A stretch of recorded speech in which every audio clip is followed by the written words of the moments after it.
Bonjour et bienvenue dans Politiquement chaud. On regarde, on analyse, on décrypte, on scrute et on explique et on dit, bah non, on réfléchit surtout à haute voix sur la politique de la semaine. Politiquement chaud avec Olivier Duhamel, bien sûr, Alexis Brézé, Jérôme Jaffray et l'invité politique de cette semaine s'appelle Bastien Faudeau. Il est candidat à l'élection présidentielle, candidat du mouvement républicain et citoyen créé par Jean-Pierre Chevènement.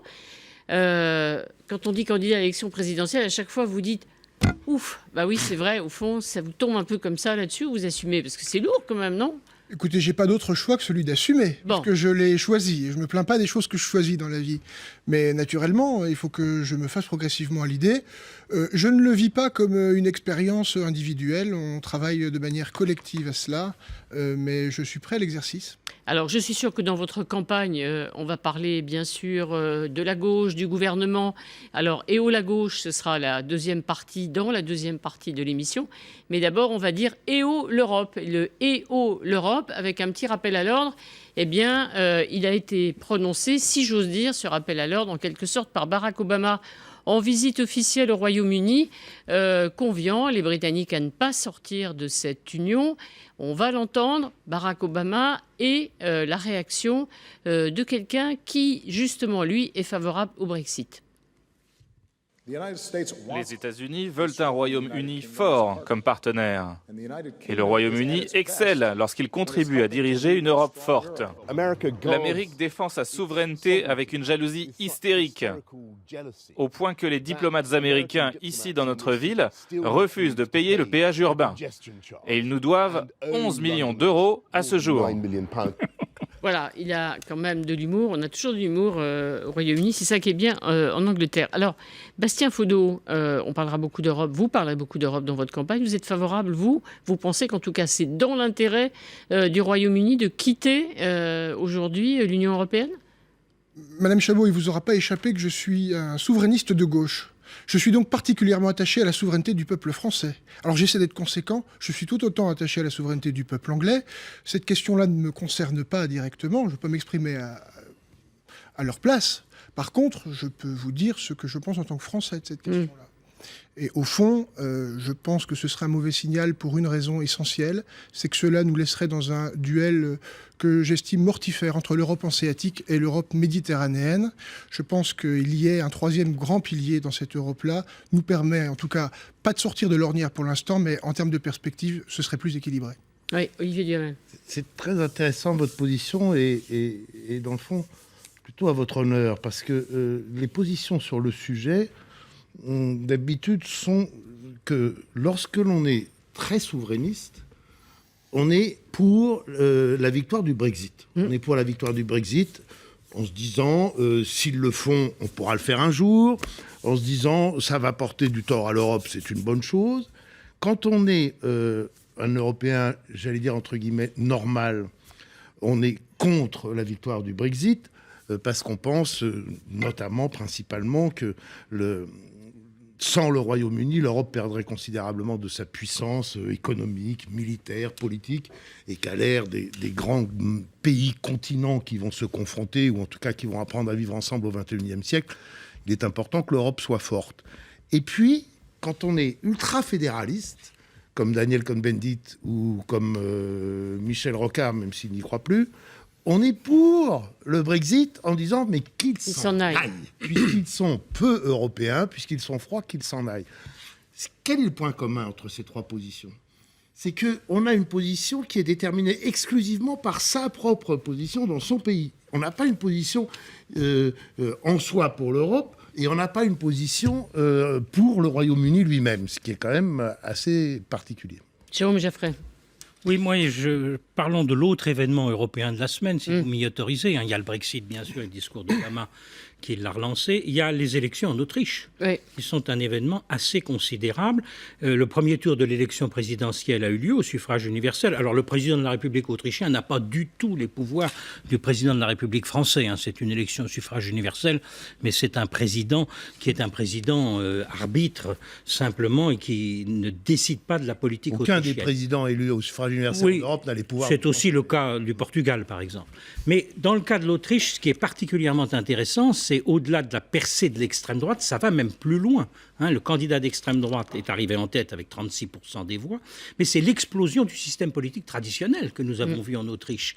C'est-à-dire qu'au second tour, qui aura lieu le 22 mai, ce candidat d'extrême droite affrontera un candidat indépendant soutenu par les écologistes localement, une sorte de Nicolas Hulot autrichien. Et les grands partis qui dominent la vie politique autrichienne, le Parti socialiste et le Parti conservateur, arrivent seulement en 4e et 5e position pour leurs candidats. Donc c'est une véritable déflagration qui s'est produite, qui signifie plusieurs choses. Le renouvellement politique, la demande de renouvellement politique est une tendance forte. Nous la vivons en France, nous la voyons dans d'autres pays. Elle peut bousculer les choses quand le peuple a directement la parole. C'est évidemment un encouragement, par exemple pour Emmanuel Macron, par exemple pour Nicolas Hulot et peut-être même pour Bastien Faudeau du MRC. La deuxième chose, c'est que la crise des migrants a pesé très lourd dans le résultat autrichien. Et du coup, le jeudi de cette semaine, nous avons vu que le Parlement autrichien a adopté un état d'urgence migratoire voté par les socialistes et les conservateurs pour essayer de rassurer la population autrichienne. Donc la crise des migrants peut être déflagratoire si elle prend un tour particulièrement inquiétant. Pour la France, c'est un encouragement pour le FN et ça peut peser sur la primaire de la droite, où certains candidats peuvent être encouragés à utiliser, je pense à Nicolas Sarkozy bien sûr, à utiliser ces thématiques d'inquiétude sur la crise des migrants pour faire campagne. La bonne situation économique autrichienne, qui est une caractéristique, très peu de chômage, ne préserve pas de la percée de l'extrême droite. Donc c'est déconnecté, contrairement à ce qu'on dit à chaque fois. C'est-à-dire le jour où le chômage s'améliorera, c'est ce qu'on dit en France, vous le dites, il n'y aura plus de FN. Pour celui qui pense que la France va mieux, il ne suffit peut-être pas que la France va mieux pour que les électeurs reviennent. C'est plus compliqué que ça. Et dernier élément, l'Autriche vit une grande coalition au pouvoir qui réunit les conservateurs et les socialistes ensemble avec un chancelier socialiste et un vice-chancelier conservateur. C'est une leçon. Les grandes coalitions, Alexis Brézet le dit souvent, rendons-lui cet hommage, les grandes coalitions peuvent conduire à une rétraction électorale quand les thèmes de gestion ne sont pas les thèmes dominants pour les électeurs et que d'autres thèmes interviennent. Donc beaucoup de leçons de l'élection autrichienne. Juste sur ce point, un bémol quand même, je ne pense pas qu'on puisse mettre dans la même catégorie la grande coalition allemande et le système en Autriche où d'une part c'est un système de gouvernement commun quasi permanent et pas dans une mandature particulière, et d'autre part qui pousse le bouchon EVP, SPD, UMPS, dirait le Front National, extraordinairement loin, puisque c'est un système dit de proporce dans lequel tous les postes dans la haute fonction publique, etc., sont partagés. C'est-à-dire c'est une co-gestion du pays depuis des décennies, donc c'est à quelques rares exceptions près. Donc c'est quand même pas la même chose qu'en Allemagne. Oui, je ne comparais pas à l'Allemagne et je disais que pour la France, ceux qui pensent que la grande coalition serait la condition de faire des réformes, de grandes réformes en France, ne voient qu'une partie du problème, me semble-t-il. Je maintiens mon objection, mais j'arrête. Si on fait une grande coalition à l'allemande, dans un contexte allemand, et pour une mandature, ça n'aurait rien à voir avec la proporce autrichienne. Alors, et la coalition pourra avoir lieu au lendemain d'une élection et de quelqu'un, d'un président élu face au FN, ce qui changerait un peu les choses quand même, non ? Partiellement seulement. Partiellement. Très bien, Jérôme. Sans prétendre clore ce débat. Allez-y, Alexis. Je voudrais revenir sur le tableau qui avait été dressé d'abord par Laurent Olivier, puis par Jérôme, sur les crises européennes. On a parlé du Brexit, on a parlé de l'Autriche, on a parlé des migrants. Il faudrait parler de l'Espagne, qui va pas bien, qui vit une crise politique avec de nouvelles élections, qui est totalement paralysée. Il faut parler de la Grèce, dont on voit bien qu'elle est à nouveau au bord de la faillite et que le problème grec va revenir d'ici l'été. Donc si on fait la somme de tout ça... on pourrait rajouter le Pays-Bas même. Et on pourrait rajouter les Pays-Bas. Donc ça veut dire que l'Europe est aujourd'hui dans une situation de crise, sans doute comme elle n'a jamais connue, peut-être parce qu'elle est au croisement de deux logiques de crise. C'est pour ça qu'une seule ne suffit jamais à tout expliquer. Il y a la crise économique, il y a le déclin industriel, il y a les dettes accumulées qui pèsent sur à peu près tous les pays d'Europe et qui nourrissent tout un tas de problèmes, d'une part, et qui expliquent un certain nombre de phénomènes. Et puis il y a la crise finalement géopolitique, identitaire, culturelle, qui se nourrit de l'islam, la crainte de l'immigration, aussi du terrorisme. Et ces deux phénomènes se croisent, se conjuguent. Ici, c'est plutôt l'un qui explique les choses. Là, c'est plutôt l'autre. C'est souvent les deux. Et donc l'Europe est finalement dans un système, je pense, n'a jamais été aussi fragile et déstabilisée qu'aujourd'hui. Bastien Faudeau. Oui, je rebondis sur ce que dit M. Brézet, parce que je partage le diagnostic. Ce qu'il faut voir, c'est que nous sommes aujourd'hui dans une logique où il existe en Europe un désir, un idéal européen construit par une génération ou les deux générations qui ont précédé la mienne. Ma génération n'a connu que les crises. Je suis né en 1978.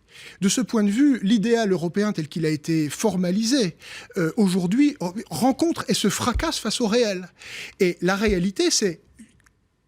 Lorsque M. Brézet parle d'industrie, par exemple, comment peut-on prétendre construire un modèle social européen ? Comment peut-on prétendre construire un modèle politique européen dès lors qu'il y a des enjeux d'intérêt profondément divergents à l'échelle du continent européen. Le fond du problème en Europe aujourd'hui, c'est que nous avons mis la charrue avant les bœufs. Avant de construire du formalisme juridique, avant de construire une monnaie unique, il fallait d'abord construire du commun. Construire du commun, c'est les aventures qui ont fonctionné. Il y a une Europe qui marche. C'est l'Europe d'Airbus, qui n'a rien à voir avec Bruxelles, avec le millefeuille institutionnel européen.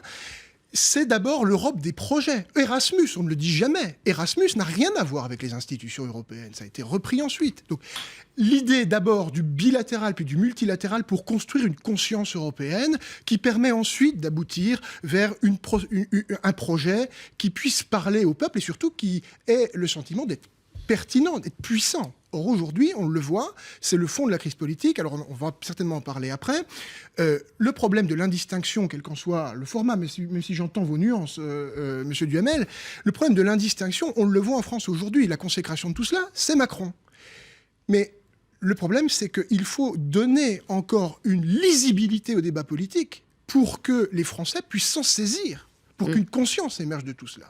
Et là, nous sommes aujourd'hui dans un trou noir. On pourrait quand même soutenir, même si ça peut vous déranger un petit peu, qu'il y a je aussi... le dirai si ça me dérange. Je n'en doute pas, et même ça vous stimulera. On pourrait soutenir qu'il y a quand même aussi des intérêts convergents en Europe et que l'Europe est incapable de les mettre en œuvre. Et que, par exemple, un des paradoxes, c'est que nous sommes dans un temps où, disons, le scepticisme à l'égard de l'Europe, de l'Union européenne, est beaucoup plus grand qu'il n'était il y a 20 ans. C'est totalement incontestable. Mais si vous prenez une des deux crises principales mentionnées par Alexis Brézet, disons pour simplifier, la crise des migrants, eh bien, les opinions, si eurosceptiques soient-elles par ailleurs, sont en demande européenne forte. Ils demandent des frontières européennes, ils demandent des garde-côtes européens, ils demandent une politique européenne de l'asile, et il y a une incapacité des États et des dirigeants des différents États à répondre à cette demande. Donc c'est trop simpliste de dire que les opinions deviennent de plus en plus hostiles à l'Europe, point. Les intérêts communs n'existent guère, point. Alors qu'il y a des sujets sur lesquels, et ça aggrave la crise, il y a des sujets sur lesquels il y a une demande européenne et il n'y a pas de réponse européenne. Les Européens voudraient une solution commune qui permette de tout résoudre, mais c'est ensuite quand on entre dans la recherche de solutions que les nations, que les citoyens des différents pays et les États et les gouvernements des différents pays n'ont pas les mêmes intérêts. La crise des migrants dont vous parlez est quand même absolument significative de ça. Pendant des mois, l'Europe n'a rien fait, et ensuite... Angela Merkel a tout fait toute seule sans rien dire à personne. Et aujourd'hui, les Européens ont signé un accord avec cet fameux accord avec la Turquie, sur lequel ils veulent absolument revenir parce qu'au fond, ils ne sont pas d'accord, notamment les pays d'Europe de l'Est et d'ailleurs pas non plus la France. Donc là, on sent bien dans cette affaire-là qu'il y a une parfaite divergence entre en tout cas les politiques des États. Alors, on marque une pause, un rappel des titres, le retour à l'info en direct. Et puis, eh bien, la deuxième partie, on dira à nouveau « Eh oh, la gauche !»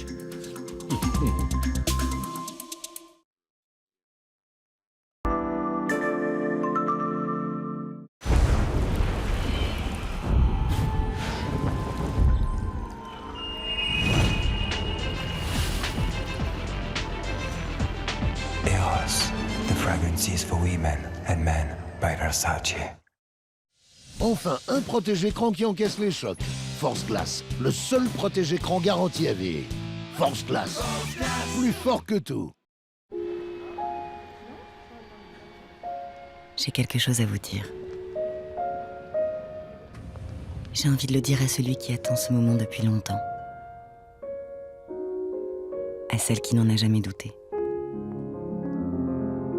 Et à celles qui le prendront peut-être à la légère. Je veux le dire aux éternels inséparables. Et à celle qui tient aux choses sérieuses. Je le dirai à ceux qui préfèrent rester amis. et à celui qui rêve de me conquérir. J'ai envie de leur dire à tous, je vous aime.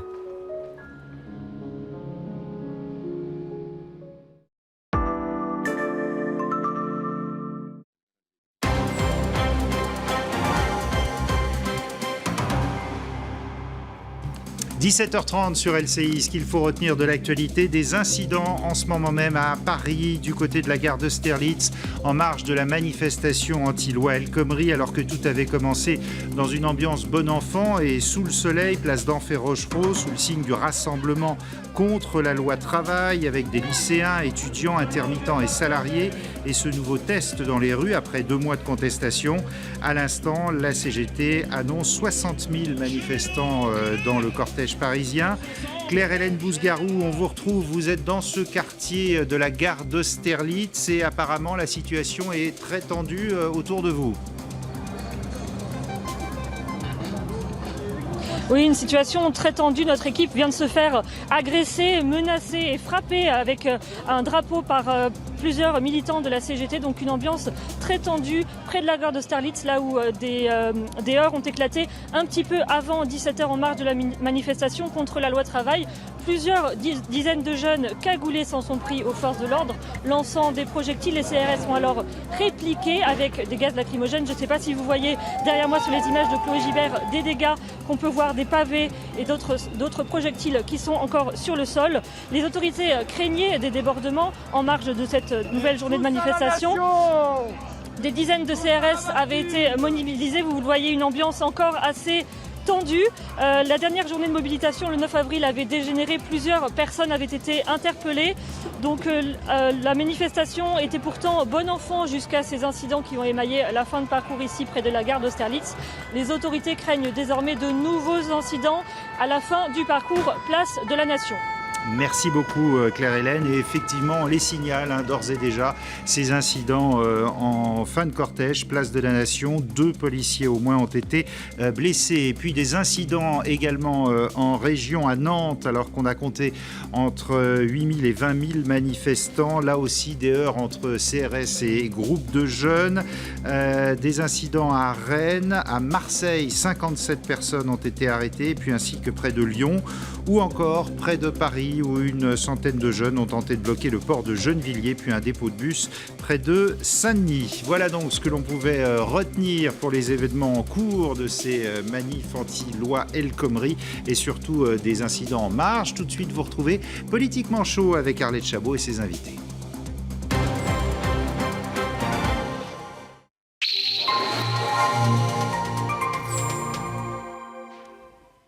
Deuxième partie de Politiquement chaud avec une réunion en début de semaine qui a beaucoup suscité de commentaires, parfois d'ironie. C'était le « Eh oh, la gauche » imaginé par un proche de François Hollande. Stéphane Le Foll, ministre de l'Agriculture, porte-parole du gouvernement, une sorte d'Hollande Pride où les ministres sont venus côte à côte dire leur fierté, la fierté d'être membre du gouvernement. Donc de François Hollande, d'être de gauche et dire aussi que les réformes bien faites donc depuis le début du quinquennat étaient bonnes et qu'il n'y a pas eu de trahison. Bref, série, rafale de déclarations quand même assez optimistes de la part des ministres. On les écoute. Avec lui, Président, nous avons fait de belles et grandes choses. Avec lui, Président, nous avons créé la prime d'activité. Avec lui, Président, nous avons mis en place le compte pénibilité. Avec lui, Président, nous avons créé le tiers payant généralisé. Beaucoup de nos difficultés viennent de la gauche, ne nous le cachons pas. Elles viennent d'une caractéristique de la gauche qui, en même temps, la rend très appréciable. À gauche, généralement, on a affaire à des gens qui sont insatisfaits. C'est que moi, je n'ai pas renoncé. Je n'ai pas renoncé à la victoire de la gauche, je n'ai pas renoncé à la victoire des écologistes en 2017. Et je veux être fière, en tant que femme écologiste de gauche, de ce que nous aurons fait dans ces 5 ans et aussi de ce que nous ferons dans le quinquennat suivant. Alors, Bastien Faudeau, n'ayez pas l'air anéanti comme ça. Hein. Vous êtes, je le rappelle... le pécho, quoi, en fait. C'est l'horreur. Voilà, candidat, je répète, candidat à l'élection présidentielle pour le mouvement républicain et citoyen, donc celui de Jean-Pierre Chevènement, pour ceux qui n'auraient pas regardé la première partie de l'émission. Voilà, vous êtes interpellé, vous, le haut et la gauche, là ? Ce que là vous dites, c'est une meupette show, c'est pas très sympa quand même. Non, c'est pas très sympa, mais si vous voulez, je suis effondré quand je vois que la parole politique, enfin, on en est arrivé à un tel point qu'on ne formule même plus un projet politique. Ça devient on émet des sons, ça devient des onomatopées. Alors là, d'après moi, c'est plutôt pimpon la gauche, quoi, si vous voulez. Si on se met sur le standing de l'onomatopée, qu'est-ce qu'il se passe concrètement? Là, c'est évidemment une opération de communication sur laquelle nous avons des ministres sur scène et leur cabinet dans la salle. Ne voient-ils pas, ces gens qui sont là dans un exercice de méthode couée collective, l'état dans lequel se trouve le pays, l'état dans lequel se trouve la crise politique que traverse ce pays, car elle a, depuis maintenant de longs mois, succédé à la crise économique et sociale que nous connaissons. Elle se, effectivement, comme le disait Alexis Brézé tout à l'heure, elle se connecte par certains aspects. Donc je suis plutôt atterré de cette déconnexion. Et donc pas du tout interpellé. Non. Non, parce qu'il y a le profil du 21 avril qui arrive, vous êtes candidat du MRC, Jean-Pierre Chevènement, alors on revient au passé. Je veux dire, faut arrêter avec ça. Élimination du candidat de gauche du second tour. Oui, je vais vous donner un autre exemple, et puis j'aimerais que ça ferme ce cycle, parce que ça fait 15 ans que j'entends la même chose.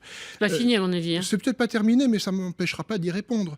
Au mois de décembre dernier, il vous a peut-être sans doute apparu que le Parti socialiste était qualifié dans 2 régions pour être au 2e tour de l'élection présidentielle. Bon, ils ont renoncé à maintenir les listes. Régionales, pardon. Ils ont renoncé à maintenir les listes. C'est ce que j'appelle un 21 avril volontaire. Donc on ne nous fera plus la sérénade. Ils ont même appelé à voter Estrosi au 2e tour. Faut quand même être capable de l'imaginer, quoi, en fait. Donc aujourd'hui... Vous auriez voulu que Marion Maréchal Le Pen soit élue présidente de la région PACA? Mais non, mais simplement je considère que ce 2e tour, en tant qu'homme de gauche, ne me concerne pas. Il ne me concernait pas.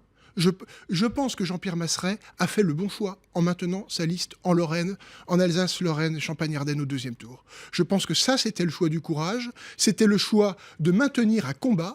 Comment vont faire les habitants dans ces régions sans représentants de gauche dans leur région pour les 6 années qui viennent? Donc c'est la question qui est aujourd'hui posée. Je pense que la responsabilité politique consiste à maintenir un clivage non pas formel, mais un clivage de fond, en lui redonnant le sens qu'il a peut-être trop perdu les années qui se sont écoulées.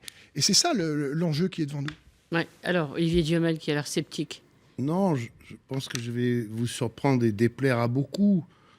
Depuis des semaines, depuis des mois, ici, tous, on se livre à une critique en règle, argumentée, justifiée de François Hollande, du gouvernement, de leurs incapacités.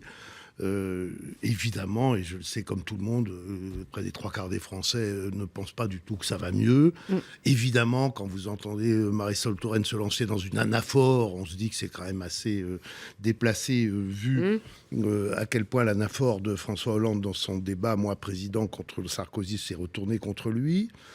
Et malgré tout ça, donc, malgré la facilité qu'il y aurait à continuer sur cette veine où les gens entendent ce qu'ils ont envie d'entendre et se disent en plus, ah bah tiens, ce type, ce politologue qui est plutôt de gauche, il cogne dessus, c'est bien, etc. Je trouve que là, ils ont eu raison. Oui. Je trouve qu'il y a un moment donné où ceux qui sont au pouvoir et ceux qui soutiennent ceux qui sont au pouvoir doivent être capables de défendre ce qu'ils font, doivent être capables de dire arrêtez de nous assimiler avec Sarkozy, avec la droite, arrêtez de faire comme si nous n'avions rien fait depuis qu'on était là. Je pense que Jérôme, à juste titre, a souvent soutenu qu'il n'y avait pas eu de grande réforme sociale avec Hollande, comme il y en avait eu à chaque fois que la gauche était arrivée au pouvoir dans le passé. Mais c'est vrai qu'il y a eu des petites réformes sociales qui, mises bout à bout, ne sont pas exactement rien, ou alors, comme disait De Vos, 3 fois rien, c'est déjà quelque chose. Et donc, que... par-delà la raillerie naturelle qui nous vient à l'esprit et l'envie de participer à la suite du Hollande bashing dont on peut trouver des éléments pour se nourrir, eh bien qu'ils relèvent la tête, qu'ils parlent et qu'ils défendent ce qu'ils font et ce en quoi ils croient, il était temps. Alors, il était temps, Jérôme ou Alexis? Oui, il était temps. Là-dessus, c'est clair quand même, parce que le projet va même plus loin que de défendre seulement l'action de la gauche au pouvoir. Il s'agit dans cette affaire, de restructurer la gauche du point de vue socialiste. Et c'est fondamental, parce que pour le Parti socialiste, classiquement, nous avons une situation à gauche où il y a un grand parti réformiste qui domine la gauche française, c'est le Parti socialiste, et il y a une gauche de la gauche qui existe, bien entendu, qui le critique, qui critique la gauche au pouvoir, mais qui est très minoritaire. Nous sommes sortis de cette situation. C'est la crise politique dont parle Bastien Faudeau, d'une certaine façon, c'est un de ses traits. C'est-à-dire que nous avons en fait un éclatement du bloc de gauche en 3 pôles.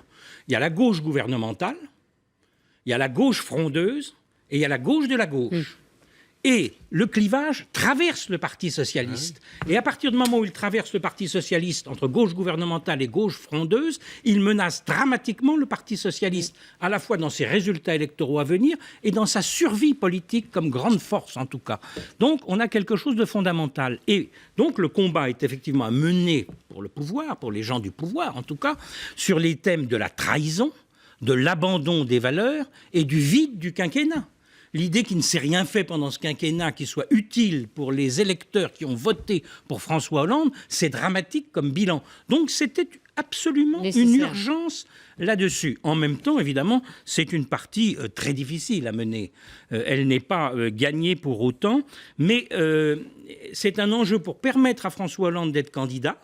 Et au-delà, pour la survie du Parti socialiste, parce qu'effectivement, un Parti socialiste qui perdrait son sens, et en plus d'être éliminé le 23 avril 2017, puisque ce sera le 23 avril 2017, c'est sa survie politique qui est en jeu.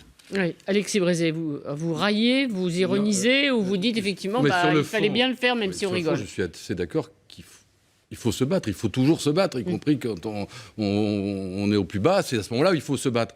Mais encore faut-il, quand on se bat, avoir des armes pour se battre. On n'est pas obligé de se prendre un slogan absolument ridicule comme « Eh oh, la gauche », qu'on croirait sorti des années 80. On n'est pas obligé de faire un meeting sur fond noir, sinistre, avec que des ministres et pas de vrais gens dans la salle. Celui-là, il n'a pas coûté cher, en tout cas. Non, il n'a pas coûté cher. Mais enfin, le grand meeting à 350 personnes, avec effectivement que de collaborateurs politiques, c'est quand même pas très fort. Après, il faut avoir au moins des arguments, un projet. On dit on va faire un meeting de gauche pour rassembler la gauche. Mais elle n'y est pas, la gauche. Il y a juste le petit carré des Hollandais. Il n'y a pas, évidemment... Emmanuel Cos, il y a un peu de verts. Il n'y a pas les verts, il n'y a pas les chevènementistes. Il y a les radicaux de gauche. Oui, c'est sûr. Il n'y a pas... Non, mais il n'y a pas Valls.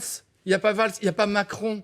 Et qu'est-ce que c'est que cette... Il n'est pas socialiste, Macron. Comment ? Non, il est pas oui, mais quand on veut rassembler précisément, on essaie d'aller chercher un peu plus loin à gauche et un peu plus loin à droite, et peut-être même un ou deux centristes, je ne sais pas. On essaie d'inventer un truc. Non, c'est trop tard, je suis d'accord. Mais en tout cas, essayer de faire un rassemblement où on se rassemble qu'entre le petit dernier carré, c'est pas très fort. Et sur le discours, dire ça va pas si mal, et si c'est les autres, ce sera pire, bon, c'est un peu basique, mais ça va encore là. Au secours, la droite revient. Oui, c'est ça va pas très loin. Bastien Fodot. Oui, je suis d'accord sur un point avec Olivier Duhamel. Le Hollande bashing est une facilité à laquelle l'ensemble des observateurs, comme les acteurs politiques, ont trop facilement cédé. Parce que le cœur du sujet, c'est pas François Hollande. Le cœur du sujet, il est d'abord politique au sens idéologique du terme. Je parlerai davantage, en ce qui me concerne, compte tenu de mon engagement politique, de social-libéralisme bashing. Mais là, ça veut dire formuler une critique articulée sur ce qu'est devenue la gauche de gouvernement, la gauche gestionnaire dans ce pays. Et là, les comptes n'y sont pas. J'ai voté François Hollande au premier et au deuxième tour de la précédente élection présidentielle. Je ne l'ai pas voté pour qu'il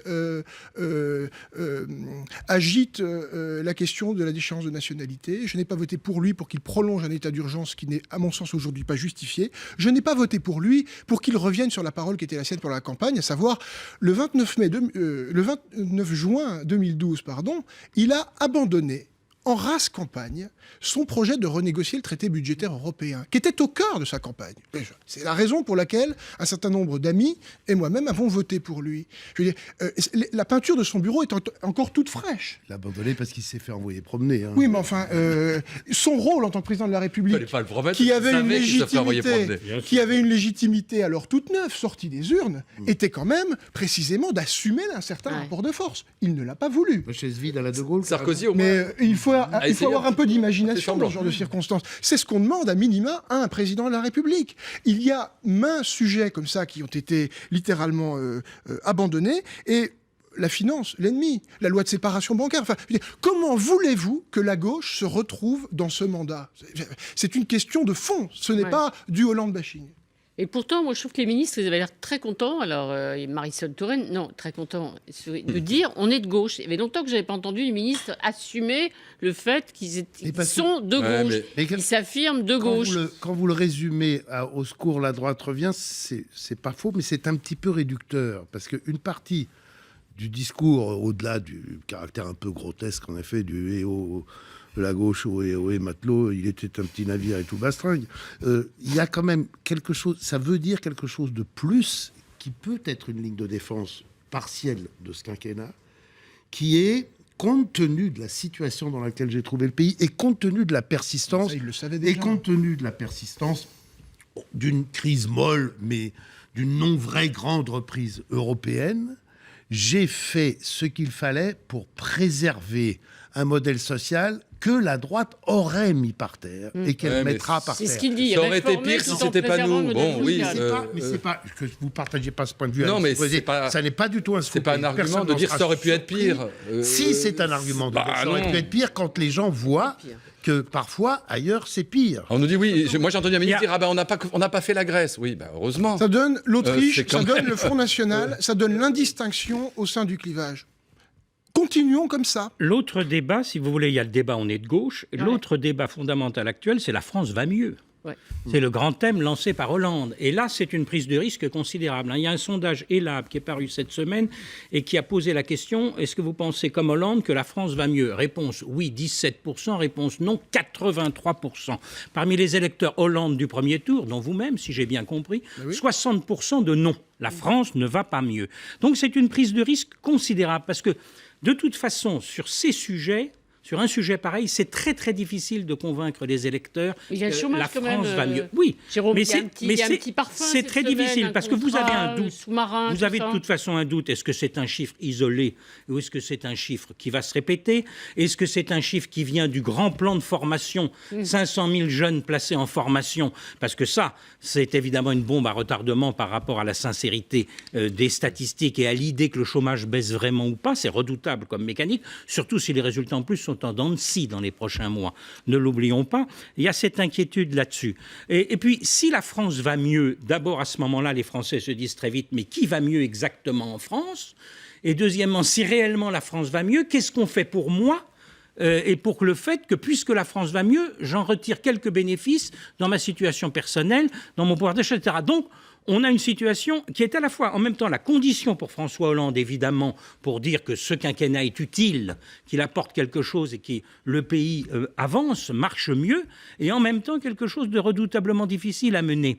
Et par ailleurs, la gauche et la France va mieux, nous sommes quand même dans le défensif. Nous ne sommes à aucun moment dans l'offensif. C'est un problème pour la campagne de 2017 là-dessus. Et au fond, on est dans la vieille gauche. Ce que demandent beaucoup d'électeurs, c'est qu'on entre dans une gauche du 21e siècle. Et là, c'est la question de l'apport éventuel de Macron par rapport à la campagne éventuelle. On n'est jamais élu sur un bilan. Je rappelle que le bilan on peut être battu. Alors, on peut être battu, mais on n'est pas élu là-dessus. Jospin, 1 million de chômeurs en moins, il n'est pas au second tour. On n'est pas élu sur un bilan, a fortiori quand... Notez bien, Alexis Brézé dit que le bilan de Jospin était très positif. Mais non, mais en matière d'emploi, évidemment qu'il était bon. 1 million de chômeurs en moins. Vous le dites 14 ans après, mais vous le dites... Non, à l'époque, on l'a dit, oh là là, mais on l'a dit 1000 fois, mais c'est pas ça qui compte. C'est pas... ça fait des années que je dis... 15 ans à Brézé pour reconnaître les mérites de la gauche française. Ça fait des années que je dis ici que ça n'est pas sur le chômage ou sur l'emploi qu'on est élu ou battu. Certes. Et j'en apporte la preuve. Alors, on est élu... Alexis, on est élu battu sur quoi? Sur sa personnalité, sur un projet, sur quelque chose de positif. Sur une vision de la France. Il faut se projeter dans l'avenir. Qu'est-ce qu'on veut faire? Alors, le projet, ça ne peut pas être juste... on ne veut pas de la méchante droite parce que ce sera pire. Bon, bien sûr, on dit toujours ça d'adversaire, mais ça ne suffit pas. Et si on veut bâtir un projet positif, ça renvoie à la définition de la gauche. Mais quelle gauche? Manuel Valls dit lui-même, il y a deux gauches qui sont irréconciliables. Et en vérité, il n'y en a même pas deux, il y en a trois. Oui. Il y a la gauche social-démocrate, il y a la gauche, ce qui est celle de Hollande, il y a la gauche social-gauchiste et il y a la gauche social-libérale. Mais ça me rappelle le bouquin de Michel, excusez-moi, c'est l'empire du moindre mal, en fait. C'est exactement ce dans quoi nous sommes en train d'enfermer le débat démocratique. Au cœur de tout cela, le ça va mieux, je voulais réagir là-dessus. Le ça va mieux, je parlais tout à l'heure de méthode Coué, mais au fond, au cœur de tout cela, c'est dans ce pays la parole publique qui est effondrée. Ça a été les 110 propositions de François Mitterrand, qui décide en 1983 de les abandonner pour la grande aventure européenne. Il vous expliquera qu'il en a réalisé 70 ou 75. Lesquels sont restés aujourd'hui? Sans doute les a-t-il testés, mais lesquels sont restés dans la durée? C'est la fracture sociale de Jacques Chirac. C'est la revalorisation du travail de Nicolas Sarkozy. Les Français peuvent légitimement douter de la parole publique et entendre aujourd'hui, alors qu'il y a 700 000 chômeurs de plus qu'en 2012, le président de la République dire, en dehors de toute décence de mon point de vue, que ça va mieux. Enfin, je veux dire, il faut être déconnecté de la réalité, et en particulier des Français, ce qui, à mon sens, était l'une de ses principales qualités jusqu'ici. C'était de sentir l'opinion, de sentir les Français. Mais même ça, il ne l'a plus. Bon, je suis en fait assez largement d'accord avec vous, mais je vais quand même tenter un bémol pour pousser ce rôle de la contradiction jusqu'au bout. Bien entendu qu'on ne se fait pas élire sur un bilan, bien entendu qu'il faut une vision de la France et un projet, bien entendu qu'il faut être offensif et pas défensif. Mais est-ce qu'il n'y a pas, pour le pouvoir en place, si peu audible que ce soit, un préalable, quand toute la journée, tout le monde dit qu'il a tout raté, que ça va mal, que ça va très bien ailleurs, mais pas ici, est-ce qu'il n'y a pas un préalable, pas plus, arrêtez, ça va quand même un peu mieux, la preuve, et puis donner quelques éléments de preuve. Est-ce que c'est pas un préalable nécessaire, même si la suite ne marchera pas? Bien sûr qu'il faut dire que ce qu'on a fait n'est pas si mal, etc. Mais il ne faut pas le dire avant, parce que ça, on est sûr qu'on n'est pas cru. Donc il faut l'intégrer dans quelque chose de plus vaste. Alors, c'est en même temps qu'il faut à la fois se défendre et attaquer. Alors, on va terminer évidemment par le feuilleton Emmanuel Macron. Dernière sortie du ministre de l'économie, dernière sortie en date, en attendant bien sûr les autres. On écoute. Moi, je ne mens pas aux gens. Je dis ce que je pense. Je le dis depuis le début. Moi, je suis de gauche, c'est mon histoire. Mais la gauche, aujourd'hui, ne me satisfait pas. Alors, Jérôme Jaffray. Écoutez, c'est très intéressant, l'affaire Macron, quand même. C'est d'abord un grand succès d'opinion pour Macron, incontestablement, qui veut dire que la demande d'offres nouvelles et de renouvellement de la vie politique, elle est fondamentale. C'est quelque chose d'essentiel aujourd'hui. Les Français le veulent, donc ils ont porté un peu sur Macron cette idée.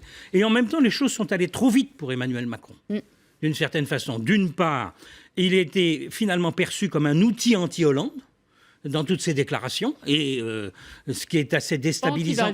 Vous dites anti-Hollande, vous. Anti-Hollande, s'il a été perçu comme ça, gênant la possibilité de candidature Hollande, de rester en position, et puis en même temps, en partie récupéré par la droite. Quand on regarde de près les sondages, c'est parmi les sympathisants des partis de droite que Macron fait véritablement une percée. Et quand on demande est-ce que Macron est plus proche de Hollande ou de Juppé, 2/3 des Français interrogés répondent il est plus proche de Juppé, et même les sympathisants socialistes le pensent en la matière. Donc on a une situation où c'est allé trop vite pour Macron, qui est obligé de décélérer, me semble-t-il. Et puis pour Hollande, alors là nous sommes dans le grand Hollande, parce qu'on pourrait dire Hollande devrait lui dire quitter le gouvernement compte tenu des propos. Mais c'est pas du tout la position de Hollande. Il faut au contraire tout faire pour garder Macron, et continuer d'en faire son obligé dans l'esprit de Hollande, c'est-à-dire l'obliger à faire campagne pour Hollande en 2017 et lui apporter donc un plus pour la campagne de Hollande. Tout le jeu de Hollande est là, ce qui fait que la question pour Macron devient très vite, est-ce qu'il faut rester au gouvernement ou quitter le gouvernement, parce que sinon, il est là pour faire la campagne de Hollande. Certains pensent déjà à un ticket Hollande-Macron pour l'élection présidentielle. C'est ce qu'on imagine du côté de François Hollande. Oui, c'est ça. Macron soutenu par la droite et abandonné par la gauche, je ne crois pas trop. Moi, je me souviens abandonné. Soutenu plus par la droite. Quand on fait une primaire à gauche sans François Hollande, c'est Macron qui sort en tête. Et il sort devant Valls. C'est quand même assez saisissant. D'abord, pas chez les sympathisants socialistes. Et il est en tête chez les socialistes. C'est quand même assez sidérant. Est encore plus forte à droite qu'à gauche. Bien sûr qu'évidemment, il fait plaisir à la droite. Mais ça veut dire que chez les socialistes, il est devant Valls. Macron débordé, je ne crois pas du tout. Il ralentit pas, il accélère. Après l'image qu'on vient de voir, il en vient d'en rajouter encore une couche en disant à un journal allemand, il faudra une offre nouvelle en 2017. Moi, je pense que Macron est délibérément dans une accélération. Je pense qu'il n'a jamais pensé servir François Hollande. Il a fait croire à François Hollande qu'il le servirait, mais il est dans une logique de rupture. C'est quand même plus joyeux de débattre de l'émergence de Macron que de la déchéance de nationalité.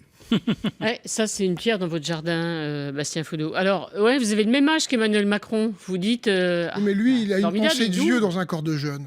Ah d'accord. Oui, il est en train de réaliser ce dont rêve toute la deuxième gauche depuis la fin des années 70, ce que Jean-Pierre Chevènement appelait la gauche américaine. Il est en train d'agir et de proposer un libéralisme décomplexé. Bon, donc je vous propose qu'on ne se concentre pas sur l'âge du capitaine. La question qui est posée, c'est que défend Emmanuel Macron? Et alors là, moi, je dois dire que parce que Manuel, c'est l'autre. Je propose de regarder cela de manière plus rigoureuse. Je ne comprends pas quel est son positionnement politique aujourd'hui. Alors peut-être l'un d'entre vous peut m'éclairer là-dessus. Il met en œuvre une politique essentiellement de l'offre, une politique d'austérité sur le plan et traditionnellement monétariste et libéral sur le plan économique et social, en tant que ministre de l'économie, et il explique qu'il veut faire un New Deal. Le New Deal, dans ce que j'ai appris à l'école, c'est quand même le grand moment de la politique keynésienne et de la politique de la demande. J'ai l'impression qu'on est totalement à 180 degrés.